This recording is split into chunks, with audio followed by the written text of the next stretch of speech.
Halo Bolo, matur nuwun buat kamu yang udah ngeklik videoku. Muga seger waras lan utange cepet lunas, amin. Balik maneh karo aku Mas Sepai saka Fai Official Amat. Ini adalah pembahasan kedua konten cerita alur filmku.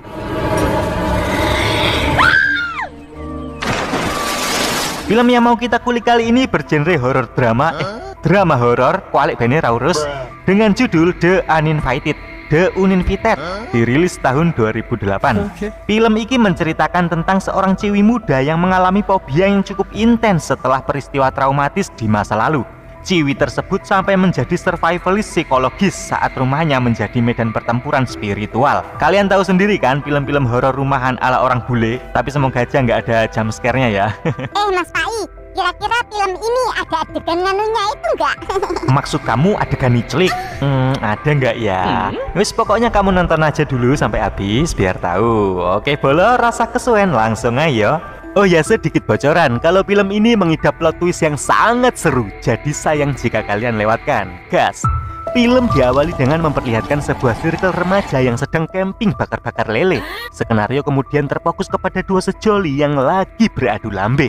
Dan perkenalkan, ciwi ini bernama Narmi yang ujuk-ujuk marah kepada pacarnya si Agus dan seketika pergi menghindar meninggalkan acara tersebut. Dan tidak disengaja, ujuk-ujuk Narmi melihat beberapa bungkusan plastik putih seperti sampah. Karena penisirin, ia pun mendekati benda tersebut untuk berniat membukanya. Ya barangkali ada bangkai iPhone 15 Pro Max yang bisa direstorasikan lumayan. Akhirnya ia pun membukanya dan ujuk-ujuk lagi asem. Tanpa ucap istighfar, kabur dong si Narmi. Setelah ngos-ngosan berlari, Narmi pun sampai di rumahnya. Namun ia pilih pergi ke rumah ibunya yang terapung di atas empang lautan. Ibunya lebih memilih tinggal menyendiri dan terpisah dari suami serta anak-anaknya, dikarenakan si ibu mengalami sakit keras. Sampai tangannya pun sengaja diberi lonceng kecil agar memudahkan jika beliau membutuhkan bantuan keluarganya. Melihat ibunya yang tiba-tiba kritis, Narmi pun bergegas pergi ke rumah utama untuk meminta pertolongan. Namun sesampainya di sana, ia malah mendengar sesuatu dari salah satu kamar. Dan ketika Narmi ingin mengeceknya, ujuk-ujuk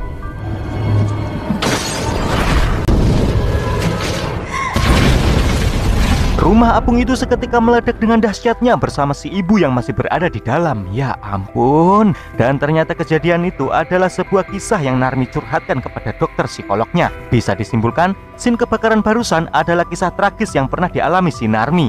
Dan ternyata Narmi sudah berada di rumah rehabilitasi ini selama 10 bulan lamanya, dikarenakan trauma berat atas kejadian tersebut.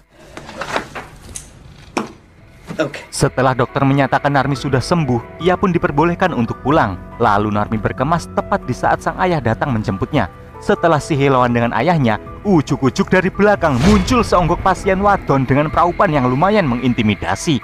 Kita sebut saja Mbak Moning. Namun Narmi tidak mempedulikannya karena ia akan lebih fokus dengan kepulangannya. Dadah Moning, betah banget dadi wong gendeng. Poro gekemu Narmi. Singkat cerita, di perjalanan pulang, si ayah berniat memberi hadiah sebuah buku yang ia tulis khusus untuk Narmi dan kakaknya yang bernama Widya. Kebetulan juga si ayah adalah seorang penulis, maka ia memberikan kejutan itu untuk kedua putrinya yang begitu ia sayangi. Sesampainya di rumah, Narmi terlihat sangat bahagia setelah 10 bulan tidak berada di rumah itu. Ia pun bergegas masuk dan mengingat momen bahagianya dulu ketika ngirisin sayur kangkung sambil sluku-sluku batok. Sangat dramatis. Lalu Narmi masuk ke kamar lamanya, berniat untuk rebahan dan istirahat tidur. Tapi hal itu seketika ia ralat karena tak sengaja ia melihat si Widya kakaknya lagi berenang di pantai dengan bikininya. Jelas dong Narmi nyusul. Ujuk-ujuk langkah Narmi terhenti ketika melihat sosok Rahel yang dulu adalah pengasuh mendiang sang ibu, kini malah menjadi kekasih ayahnya dan tak lama lagi akan melangsungkan ijab kabul. Tapi Narmi pun belum terlalu memfanatikan hal itu dan memilih pergi dari sana. Setelah kejadian tragis di 10 bulan lalu, kini Narmi kembali diperlihatkan lagi dengan rumah mendiang ibunya yang sudah direhab kembali. Ia mencoba memasukinya dengan ekspresi yang sepertinya sulit menerima kenyataan itu. Ia pun heran saat melihat seisi ruangan dari rumah apung tersebut yang kini sudah tidak ada barang apa-apa lagi. Hanya ada bayangannya Narmi sendiri. Loh, piye toh? Ujuk-ujuk, ya, inilah dia penampakan nyata si Widya, kakak dari Narmi. Gimana menurut kalian? Kinyis-kinyis bukan? Kiu-kiu. Mereka pun akhirnya melepas rindu dengan berpelukan dan lanjut dengan acara gibahin si Rahel yang sebentar lagi akan menjadi ibu tiri mereka. Seperti yang kalian tahu, kalau film yang udah berbau ibu tiri itu pasti jatuhnya akan seperti sinetron televisi pada umumnya.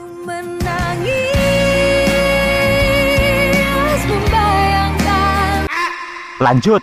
Dari situ akhirnya Widya memiliki dugaan buruk tentang kematian ibu mereka yang kemungkinan besar disebabkan oleh Rahel yang berniat layaknya ibu tiri dengan tujuan utama untuk memiliki ayahnya dan menguasai harta mereka. Were you too afraid I tell her about your new little girlfriend? Setelah mereka kembali ke rumah, Widya mencoba berbicara dengan ayahnya tentang ia yang tidak menyetujui hubungan si ayah dengan Rahel. Dikarenakan kabarnya sosok Rahel sudah menjadi bahan perbincangan yang kurang mengenakan oleh warga kompleks. Namun terlihat si ayah hanya terdiam yang membuat Widya berkata jijik kepadanya dan pergi dari sana. Oh, you disgust me.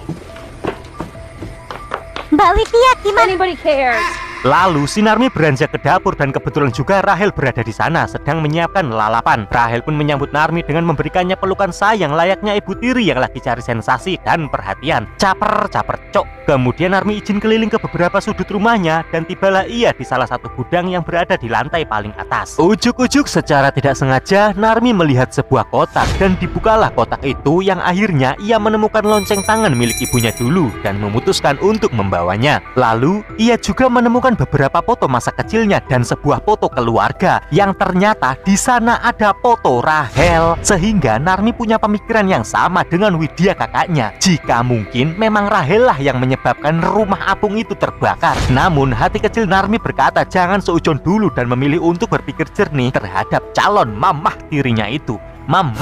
Mamah Sego. Singkat cerita, Sugeng Dalu kemudian saat Narmi sedang membaca buku pemberian si ayah, ujuk-ujuk ia mendengar suara Rahel dari kamar sebelah lagi dan suara ayahnya yang mengimbangi notasi nadanya. Bisa dipastikan mereka lagi ya, daripada Narmi terbawa suasana, ia memilih pasang genset di telinga, muter lagu Jawa sambil meremaja. Baru sesaat ia memejamkan mata, ujuk-ujuk seperti ada yang membuka pintunya. Dirasa mungkin itu makhluk mantap-mantap, ia pun kembali membandingkan badannya dan ujuk-ujuk lagi. Iya, tangan siapa itu, cok? Ireng banget asam. Pagi harinya, Narmi dan Widya terlihat akan on the way renang dengan tujuan untuk menetralisir pikiran dikarenakan stres dengan calon ibu tiri. Mereka pun mengucap janji dan setelah membasahi diri, mereka berdua lanjut bersantui di bawah teriknya mentari. Tak berselang lama, datanglah seorang yang tak lain itu adalah Mas Agus, pacar si Narmi. Karena tak ingin mengganggu, Widya pun jebur lagi. Kedatangan Agus ke sini karena ingin mendeliveri barang yang dipesan oleh Rahel. Ia ternyata bekerja menjadi kurir ekspedisi spesialis rute perairan. Tak lama kemudian datanglah Rahel yang lumayan membuat momen mereka berdua ambyar seketika. Kemudian Agus pun langsung pamit untuk melanjutkan deliverinya. Sugeng Dalu kemudian saat mereka semua kumpul di ruang keluarga, Rahel dan si ayah melakukan hal sok mesra di hadapan kedua anaknya. Narmi pun merasa geli melihat hal itu sehingga ia memutuskan pergi dari sana dan menuju ke rumah apung untuk menyendiri. Sesampainya di sana, biasalah film horor kalau udah solo acting gini pasti cuaca juga ikutan berperan. Terdengarlah suara guntur yang berhiaskan petir. Ujuk-ujuk Narmi diteror sesosok penampakan buruk rupa tanpa hidung dan mata. Jadi di atas mulut langsung jidat aja gitu. Dengan terlihatnya lonceng di tangannya. Apakah sosok ini adalah arwah dari sang bunda? Setelah merubah fisik, ya ternyata benar itu adalah perwujudan ibunya. Namun lagi dan lagi, itu hanyalah halusinasi Narmi saja yang terbukti ketika Widya datang menghampirinya. Tak lama setelah itu, perhatian mereka teralihkan kepada seseorang yang berdiri di luar rumah. Dan ternyata itu adalah Rahel yang sedang mengawasi mereka berdua dengan tatapan yang mencurigakan. Apakah yang sebenarnya terjadi? Keesokan harinya, Rahel mengajak Narmi pergi ke pusat kota dan mampir sejenak di warung kopi, sekalian ngobrol ngitan ngulon. Rahel menceritakan tentang masa lalunya yang pernah menjadi pengasuh orang kaya raya sebelum ia mengasuh ibunya Narmi. Sampai-sampai Rahel diberikan hadiah kalung mutiara oleh mantan majikannya itu di hari ulang tahunnya. Di saat obrolannya sudah sampai kemana-mana, ujuk-ujuk pandangan Narmi dialihkan dengan keberadaan tiga bocil yang sedang duduk di kursi bar. Dan salah satu dari mereka berbalik melihat ke arah Narmi. Namun Rahel seketika menegur Narmi dan meyakinkannya kalau di sana tidak ada siapa-siapa. Singkat cerita, ketika mereka hendak membayar kopi yang sudah mereka seruput, tanpa disengaja Narmi melihat Agus kekasihnya sementara bekerja. Ia pun meminta izin kepada Rahel untuk menemui Agus. Lalu Narmi langsung menemuinya di gudang belakang untuk membuat rencana pertemuan kembali sebentar malam di rumah Narmi, guna untuk membahas hubungan mereka yang sempat rancu beberapa waktu belakangan ini. Ujuk-ujuk Agus mendapat panggilan dari atasannya untuk kembali bekerja. Agus, kerja Gus. Oh, inje Pade. Lalu pertemuan mereka pun berakhir. Sesampainya di rumah, Narmi langsung masuk ke dalam dan tak sengaja ia mengagetkan Widya kakaknya yang ternyata lagi berada di kamar Rahel. Entah apa yang sedang ia lakukan di sana, mereka pun lalu membongkar isi lacinya dan menemukan pakaian kurang bahan milik Rahel yang biasa digunakan bertempur dengan ayah mereka. Tidak hanya itu saja, Widya juga melihat ada beberapa alat tempur dan properti lain yang biasa digunakan buat perlengkapan intro pengiculikan. Sebagai contoh, ada terong bergetar. Narmi pun auto nyengir saat melihat alat-alat tersebut. Dan sebelum mereka pergi, Widya membuka alat itu dan mengambil baterainya dengan tujuan agar si Rahel nggak bisa nyocol lagi. Party's over, Rach.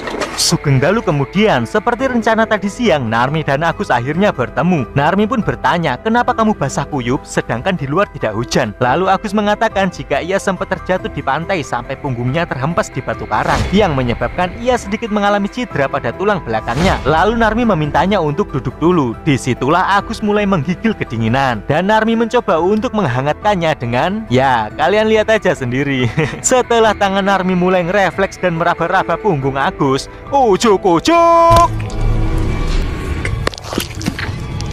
Iya, Agus mulai bertingkah aneh dan melakukan gerakan-gerakan yang cukup random bagaikan peserta American Got Talent, hingga membuat Narmi ketakutan dan ia pun langsung keluar dari kamar tersebut. Tanpa Narmi sadari, ternyata hari sudah pagi. Apa yang barusan ia alami lagi dan lagi hanya halusinasi. Malah jadi pantun ya. Singkat cerita, di luar, tepatnya di perairan, terlihat ada perahu polisi dan sebuah helikopter yang sedang mengevakuasi seonggok mayat. Betapa terkejutnya si Narmi dan Widya kalau ternyata mayat tersebut adalah jasad Agus yang diperkirakan tenggelam dari semalam saat sebelum sampai di rumah mereka. Entah penyebabnya apa, bisa disimpulkan sosok yang datang menemui Narmi semalam adalah hantu dari Agus. Asem. Kemudian Pak Sheriff datang dan memberikan pernyataan kepada Narmi perihal kecelakaan yang menimpa Agus, dikarenakan almarhum terpeleset dan terjatuh dari perahunya hingga menyebabkan kepatahan tulang-tulang belakangnya. Jadi sama kan dengan sosok yang semalam? I'm deeply sorry.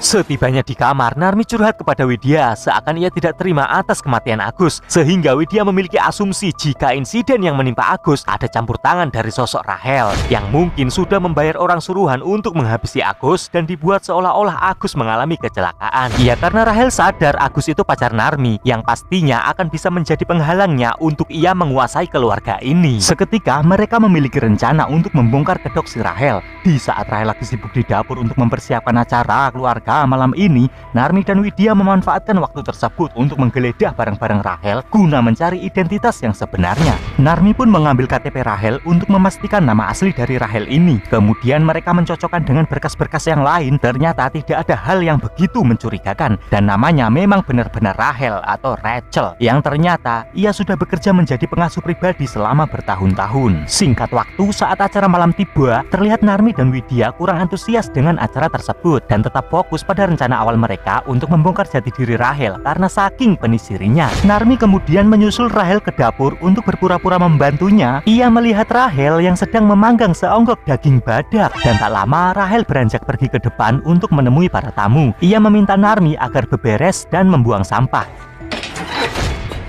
Ketika Narmi hendak mengerjakannya, ujuk-ujuk seperti ada yang aneh dan ia mencoba untuk membuka plastiknya. Ternyata tidak ada apa-apa dan tak sengaja ia menjatuhkan kaleng bekas saus dan menggelinding ke arah bawah oven. Saat Narmi mau mengambilnya, ujuk-ujuk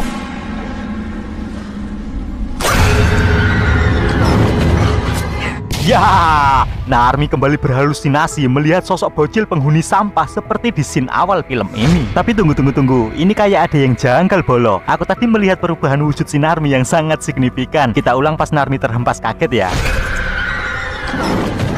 Oke, kita slow-mo.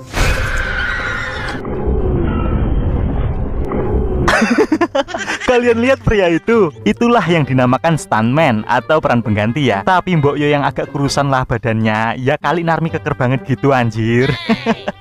Tapi untuk adegan dengan sepersekian detik nggak jadi masalah sih. Oke bolo, kita lanjut. Setelah Narmi terkaget sampai nabrak meja, tak sengaja ia menjatuhkan daging badak panggang itu yang seketika membuat Rahel marah besar. Singkat cerita, acara keluarga pun rampung dan tamu sudah pada balik. Narmi hendak meminta maaf kepada ayahnya perkara masalah yang barusan terjadi. Namun sang ayah sudah terlanjur kecewa kepada Narmi, sehingga ia tak langsung memaafkannya dan sangat terlihat lebih cenderung membela si Rahel daripada putrinya sendiri. Narmi pun langsung berkata jika ayahnya sudah pilih kasih dan tak begitu mempedulikan perasaannya. Sang ayah pun marah dan memilih pergi menyudahi perdebatan itu. Keesokan harinya, si ayah berpamitan pergi kepada Narmi dan Widya karena ada urusan pekerjaan. Sementara itu mereka berdua menghadiri acara pemakaman Agus yang ternyata ada Rahel juga di sana. Lagi-lagi Narmi kembali melihat penampakan ketiga bocil yang seperti ia lihat di warkop beberapa waktu lalu. Narmi pun hendak mengikuti mereka karena sepertinya ada hal yang ingin mereka tunjukkan kepada Narmi. Namun Narmi kebingungan karena tiba-tiba mereka sudah menghilang, dan ketika ia berhenti, ujuk-ujuk ya, Narmi terjerembab ke lubang makam yang ternyata di sana ia menemukan 3 deretan makam keluarga dengan nama belakang yang sama, yaitu Wright. Entah makam siapa itu kita belum tahu. Wright, piye sih? Penasaran dengan penemuannya, Narmi bersama Widya bertindak ingin mencari tahu tentang keluarga Wright melalui internet. Dan ternyata ketiga bocil tersebut adalah saudara kakak beradik yang tewas dibunuh oleh seorang pengasuh keluarga bernama Mildred Kemp. Di mana salah satu foto terlihat emak dari ketiga bocil tersebut mengenakan kalung mutiara seperti yang dimiliki oleh Rahel, calon ibu tiri mereka. Kini semakin yakinlah mereka jika Rahel adalah seorang psikopret yang terbiasa menghabisi sebuah keluarga karena ingin menguasai harta dan bendanya saja. Tanpa melanjutkan pencarian informasi kasus ini lebih jauh lagi, Narmi dan Widya berencana ingin mencuri kalung mutiara itu untuk diserahkan ke kepolisian sebagai barang bukti. Tujuan mereka berdua semata-mata hanya ingin menyelamatkan keluarga ini dari seorang psikopret Rahel. Karena pintu kamar Rahel terkunci, Widya akan mencoba masuk melewati jendela. Tak lama setelah Widya beraksi, ujuk-ujuk Narmi dikejutkan dengan Rahel yang tiba-tiba muncul ingin menyerahkan kalung mutiaranya. Dan seakan tahu jika tujuan mereka ke sana karena untuk mencurinya. Asem, Rahel perlahan mendekati Narmi dengan mengiming-imingi kalungnya. Di saat Narmi hendak merebut kalung itu, ujuk-ujuk ya, ternyata Rahel membawa sebuah suntikan dan berniat membius Narmi. Terjadilah pergelutan di antara mereka yang membuat Narmi terhempas dan terjatuh. Ia pun mengambil botol parfum dan menimpuki Rahel tepat di jidatnya. Lalu Narmi pun kabur ke kamar Widya beserta kalung yang sudah berhasil ia bawa. Ternyata Widya sudah tergeletak di kamarnya dan mengaku jika ia telah dibius oleh si Rahel. Yang berarti di sini Narmi harus berjuang sendiri untuk pergi ke kantor polisi dengan cara keluar melewati jendela.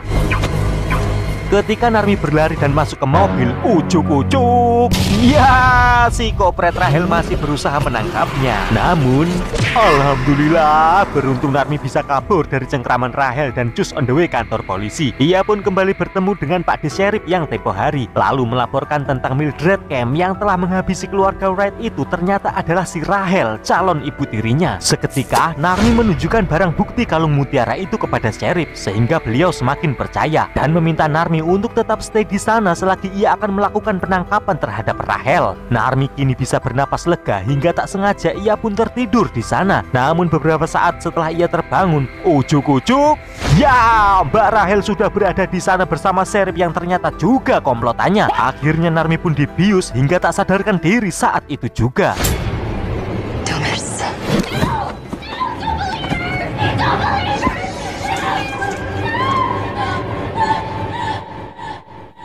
Singkat cerita, Rahel kembali membawa Narmi ke rumah. Dan dengan keadaan setengah sadar itulah Narmi mencoba meraih pisau yang berada di atas meja. Namun usahanya gagal ketika Rahel mulai menyadarinya. Tepat saat Widya datang dan siap menghabisi Rahel dari belakang. Beberapa saat kemudian setelah Narmi sudah sepenuhnya tersadar, ia pun melihat darah yang berceceran dan ia berjalan mengikuti kemana arah bercak darah tersebut berhenti. Dan ya, akhirnya Narmi melihat bercak darah itu mengarah ke sebuah box sampah. Ketika Narmi membukanya,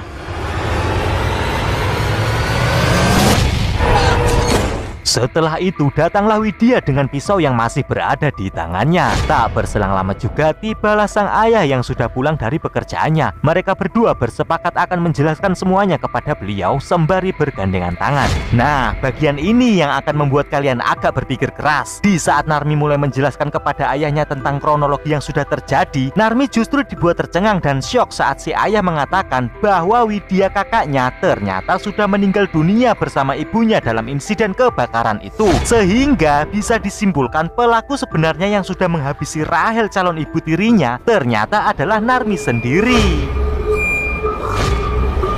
What have you done?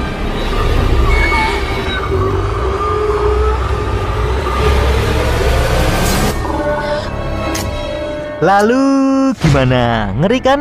Plot twistnya di sini bolo. Kita akan mengetahui fakta yang sebenarnya terjadi dan simak baik-baik.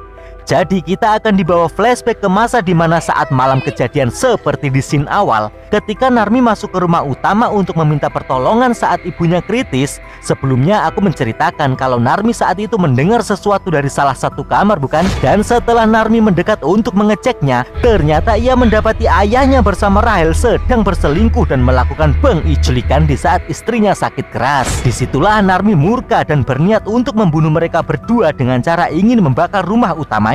Narmi pun kembali lagi ke rumah Apung untuk mengambil pertalite tepat saat Widya kakaknya datang ke sana juga. Dikarenakan pikiran Narmi sudah kalut dan marah besar, ia pun tak sadar bahwa keran tangki pertalite-nya tidak tertutup dengan rapat. Ditambah lagi Narmi menutup pintu dengan sangat keras sehingga membuat lilin penerangannya sampai terjatuh. Api pun menyulut pertalite itu dan menyebabkan tangki meledak yang membakar rumah Apung tersebut hingga menewaskan ibu serta Widya kakak satu-satunya. Tragis. Fakta yang sebenarnya, setelah Narmi dijemput ayahnya pulang dari tempat rehabilitasi, ia didiagnosa mengidap penyakit halusinasi yang begitu parah. Dan ternyata ia selama ini hanya sendiri tanpa Widya kakaknya yang menemani. Sedangkan untuk kematian Agus, ternyata saat malam itu Narmi telah pergi ke suatu bukit dan benar-benar untuk bertemu dengan Agus, di mana Narmi sengaja membuat Agus terjatuh dari tebing dengan alasan karena Agus dikabarkan telah selingkuh darinya saat mereka sedang bertengkar pada waktu malam bakar-bakar lele di scene awal. Bahkan kronologi bagaimana Rahel terbunuh, sebenarnya saat itu Narmi berhasil meraih pisau yang berada di meja dan menghabisi Rahel dengan tangannya sendiri. Singkat cerita, setelah semuanya terkuak, sang ayah hanya bisa terdiam ketika melihat Narmi putrinya dibawa oleh pihak kepolisian untuk diserahkan ke RSJ. Singkat waktu, Narmi sampai di sana dan sudah beberapa waktu dirawat. Namun ia sama sekali tidak menunjukkan wajah-wajah penyesalan. Yang ada, ia malah menunjukkan wajah glowing. ODGJ perawatan, asem. Kemudian ia terlihat merobek foto wajah Rahel yang masih ia anggap sebagai tersangka utama atas kematian ibu dan kakaknya. Mendem cubung koyo Narmi ki. Opo pelaku macak korban? Ya wis lah sakarmu mi Narmi. Dan film pun belum berakhir karena masih ada kejutan yang cukup mencengangkan kita semua. Ternyata sosok Mildred Kemp selaku tersangka pembunuhan keluarga Wright itu adalah pasien wanita yang sempat menemui Narmi ketika ia dijemput ayahnya untuk pulang. Yang saking gendengnya, wanita itu merubah namanya menjadi Morning. Sebenarnya sih yang suka merubah nama toko film itu ya adminnya. Oke, film pun sampun telas. Ojo lali kopine 3 sampai kandas sak gelas. Piye, seru banget kan plot twist-e? Jika kalian demen pembawaannya Mas Pai, tahu dong harus ngapain? Nantikan cerita selanjutnya. Bye bye, sampai jumpa. Welcome home.